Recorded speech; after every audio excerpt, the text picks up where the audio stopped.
I'm stoned and I will harass you. For a network to function as a weapon against the U.S. government, all they have to do is tell the truth. So the stories that the government here doesn't want covered are the ones that RT will pick up because, you know, it feeds that portion of the public that's looking for that information.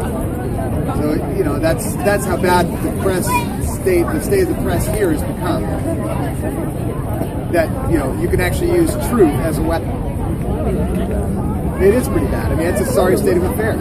If we had some reform of broadcasting standards here, then the major networks wouldn't function as an extension of partisan politics, and that would really help people to actually know what's going on.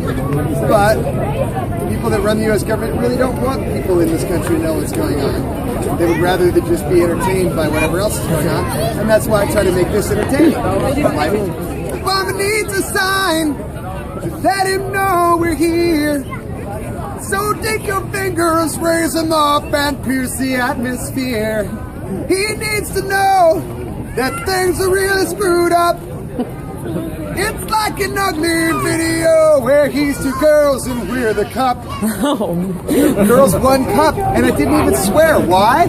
Because the Secret Service told me on video 4 days ago they were going to shoot me in cold blood in the street if I dropped another F-bomb. You bet you can find that on YouTube because there was 4 cameras pointing at him at that time. Wow.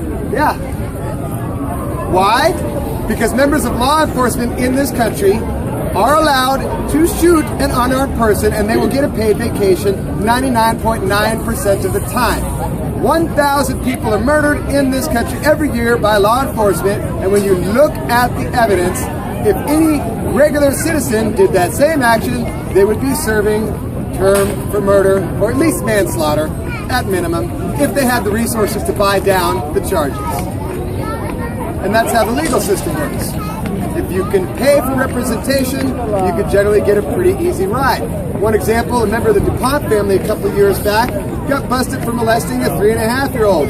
But the judge said prison would be such an unhealthy environment for him that they didn't even send him to prison. Yeah. Or that kid in Texas a couple years back, affluenza was his defense. He was so wealthy that he couldn't be expected to not drive drunk. And they let him off on that. Wow. So yeah, if you can buy justice, it's for sale. However, U.S. citizens will tolerate that. They'll tolerate all that and more. Leaders guilty of war crimes, crimes against humanity, and consistent violations of their rights. America wasn't built by U.S. citizens, it was built by Americans, and they won't put up with that shit. I'm an American. Thank you.